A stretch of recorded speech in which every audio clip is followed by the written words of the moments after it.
15,000 combat hours, over 2,000 kilometers deep into enemy territory, 0 losses. While America invented the F-35, one nation took it further than anyone thought possible.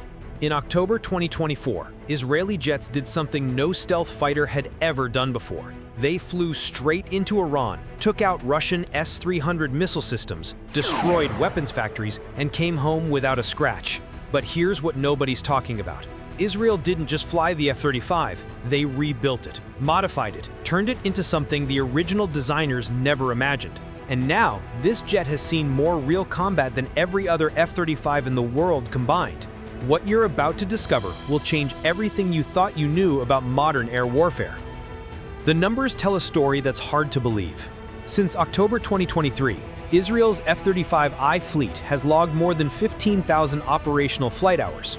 That's not training, that's actual combat. Thousands of missions across multiple war zones: Gaza, Lebanon, Syria, Yemen, and deep inside Iran itself. To put this in perspective, the United States Air Force flew 1,319 sorties over 18 months in the Middle East. Israel has flown thousands in less time with a fraction of the aircraft. But raw numbers only scratch the surface. What makes the Adir truly exceptional is what it's faced. These aren't easy targets. We're talking about sophisticated Russian air defense systems. The same S-300 batteries that Russia claims can shoot down any aircraft. Iranian electronic warfare systems designed specifically to counter stealth technology. Yet mission after mission, the Adir returns untouched. If you're as amazed by this as we are, type yes in the comments below. Let us know what you think about this incredible machine. Here's where the story gets really interesting. When Israel ordered these jets, the Pentagon said no to modifications. Every other nation that buys the F-35 has to use it exactly as built. No changes, no custom systems. But Israel pushed back. They needed something more, something specific to their threats. After intense negotiations, America made a historic exception. Israel became the only nation on Earth allowed to completely rebuild the F-35's internal systems.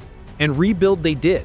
The standard F-35 uses electronic warfare systems from BAE Systems. Israel ripped them out. They installed their own suite built by Elbit Systems. This is a complete replacement of the aircraft's electronic brain. The new system can detect threats the original couldn't see. It can jam frequencies the standard version couldn't touch.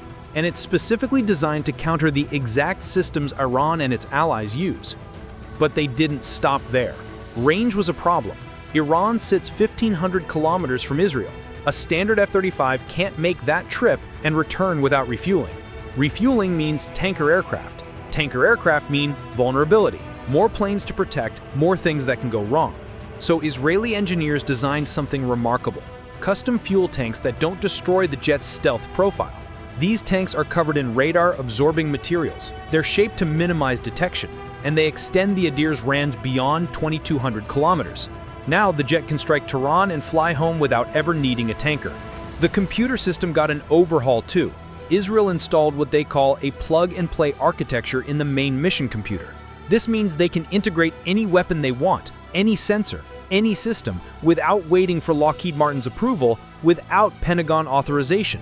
When Israel develops a new weapon, they can put it on their F-35s immediately.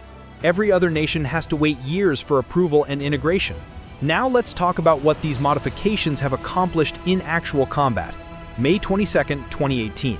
Israel becomes the first nation in the world to use the F-35 in real combat. The target was Iranian military infrastructure in Syria. The mission succeeded completely. Syria never even knew the jets were there until the bombs hit. This wasn't a symbolic strike. This was a message. Stealth works, and Israel knows how to use it. 3 years later, March 2021, Iranian drones are heading towards Israeli territory. These aren't simple drones. They're Shed 197s, equipped with weapons, likely headed to Hamas in Gaza. Israeli F-35Is scramble. They track the drones, lock on, fire. Both drones destroyed. This becomes the first aerial kill ever recorded by an F-35. Not American, not British, Israeli. The Adir proves it's not just a bomber, it's a complete air superiority fighter. October 2023 brings another first. A cruise missile is screaming towards Israel, launched by Houthi forces in Yemen. An F-35I takes off, finds the missile, shoots it down. This is the first time any F-35 has ever intercepted a cruise missile in combat. The jet is rewriting the rulebook for what stealth fighters can do. But all of this was just preparation for what came next. October 26, 2024, Operation Days of Repentance. This is the mission that changed everything. The target is Iran itself, not border areas, not proxy forces, the heart of Iranian military power. Over 100 Israeli aircraft take part. F-35Is lead the way. They fly 2,000 kilometers round trip. They penetrate airspace defended by Russian S-300 systems, the same systems Russia claims can shoot down any aircraft. Iranian electronic warfare systems designed specifically to counter stealth technology. Yet mission after mission, the Adir returns untouched. The Adirs find the S-300 radar sites.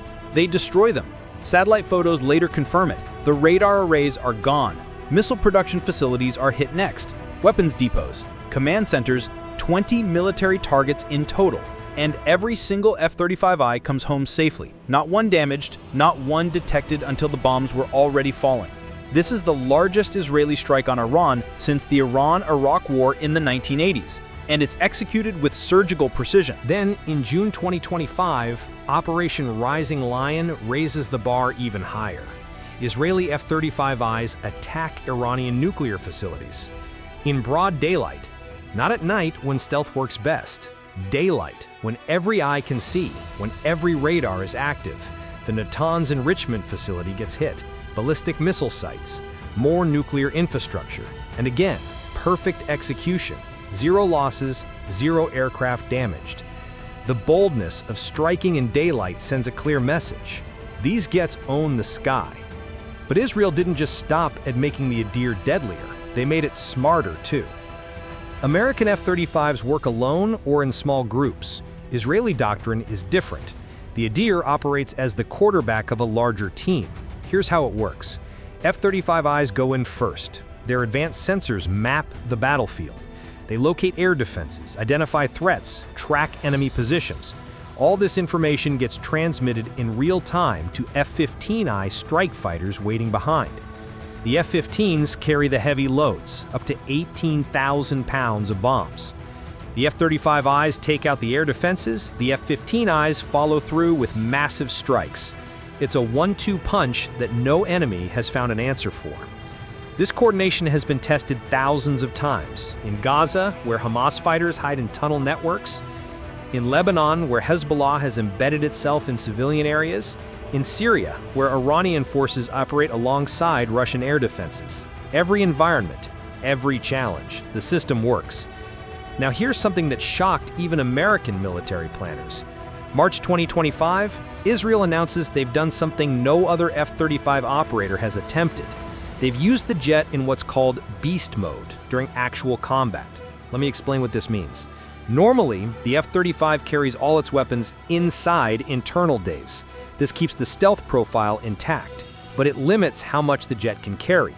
Beast mode changes that. The aircraft mounts weapons on external hardpoints under the wings. This sacrifices some stealth, but it more than doubles the payload.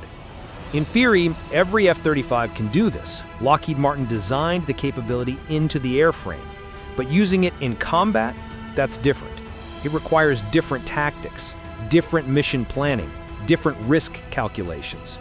Israel figured it out.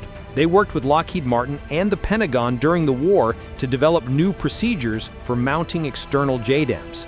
These are precision-guided bombs that turn regular munitions into smart weapons. The result? The Adir can now carry 4 2,000-pound bombs externally, plus whatever it's carrying internally. In environments where air defenses have been suppressed, this turns the jet into a devastating ground attack platform. The Israeli Air Force won't say exactly where they've used beast mode. Could be Gaza, where Hamas lacks an air force. Could be Lebanon, after Hezbollah's air defenses were destroyed. Could be Yemen on those long-range strikes. What matters is they proved it works in real combat, not in tests, not in exercises, in actual war. Let's talk about the people flying these missions. Israeli F-35I pilots operate under conditions no other pilots face. They're flying multiple combat missions every single day. The Israeli Air Force runs 3 shifts around the clock. Between 35 and 39 Adirs are in the air every single day. That's nearly the entire operational fleet flying daily combat missions. Lockheed Martin had to give special authorization for this level of intensity. And it's working. The mission capability rate sits at 75%. That means 3 out of 4 jets are ready to fly combat missions at any moment. The mission capable rate is even higher at 85%. These numbers are exceptional for any aircraft. For a stealth fighter in constant combat, unheard of. When the war started in October 2023, 5 Adirs were down for maintenance. Israeli ground crews worked around the clock. Within days, 4 were back in action. The strategic impact of the Adir goes beyond individual missions. Israel's enemies know these jets exist. They know they can't stop them. This changes behavior. Iranian commanders have to assume Israeli jets are watching, always. Syrian air defense operators know their systems can be destroyed at any moment. Hezbollah leaders understand bunkers aren't safe. This is deterrence through demonstrated capability.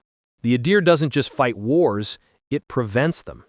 American military officials are watching closely. The F-35 program has had its critics. Cost overruns, technical problems, questions about whether stealth really works against modern air defenses. Israel has answered those questions in the most definitive way possible. The jet works. It works better than even optimistic predictions suggested. U.S. Air Force generals have called the Adir's performance an A+. Britain's Chief of Defense Staff specifically cited the F-35I as proof the jet is a war winner. The broader F-35 program is benefiting too. Lessons learned by Israeli pilots are being shared back to Lockheed Martin. Tactics developed in combat are being taught to American pilots. Modifications that work are being considered for other variants. This is the partnership working exactly as designed. America builds the baseline platform, allies adapt it to their needs. Everyone learns from real-world experience. Looking ahead, Israel isn't slowing down. As of 2025, they operate 46 F-35Is across 3 squadrons at Nevatim Air Base. The goal is 75 aircraft by 2030. That's 29 more jets joining the fight. These won't be standard aircraft. They'll include the latest Block 4 upgrades, Technology Refresh 3 improvements, enhanced sensors, more powerful processors, better electronic warfare systems. Each generation of the Adir gets more capable. The contrast with other nations is stark. 20 nations operate or have ordered the F-35. Most use it for training exercises and air defense patrols. Some have deployed for NATO missions. Only 2 nations have used the jet in combat, America and Israel. But even within that small group, the difference is massive. U.S. F-35s have struck ISIS targets in Iraq and Afghanistan. Important missions, but not against sophisticated defenses, not against Russian systems, not in the kind of contested environments the Adir faces every day. This isn't a criticism of American pilots or tactics, it's simply reality. The United States hasn't been in a shooting war with a peer adversary since the F-35 entered service. Israel fights that war every single day. They're collecting combat data that simply doesn't exist anywhere else. They're learning lessons that can't be taught in simulators. The final piece of this story is what it means for the future of air warfare. For decades, the question has been whether stealth fighters are worth the cost. They're expensive. They're complex.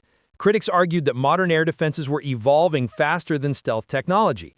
The Adir has settled that debate. Stealth works. When properly designed, properly operated, and properly supported, stealth fighters can dominate any airspace. They can strike any target. They can do it repeatedly. And they can do it with acceptable losses. In Israel's case, 0 losses. This has enormous implications. China is building the J-20 stealth fighter. Russia claims its Su-57 is operational. Both nations are watching what Israel does with the F-35I. Both are learning that stealth is not just about radar cross-section. It's about sensors, electronic warfare, data links, mission planning, maintenance, all these factors together. The Adir proves that a true 5th-generation fighter is more than the sum of its parts. It's a system, and when that system is operated by skilled pilots with proper support, it's nearly unstoppable. 15,000 combat hours, 0 losses, the first stealth fighter to see combat, the first to shoot down another aircraft, the first to use beast mode in war, the first to strike deep into heavily defended territory repeatedly and return untouched. These aren't just statistics, they're proof that one nation took American technology and perfected it for real warfare. The F-35I Adir isn't just battle-tested, it's the most combat-proven stealth fighter on Earth. And that gap isn't closing anytime soon. If this story opened your eyes to what modern air power really means, hit that like button and subscribe for more in-depth military analysis. Thanks for watching.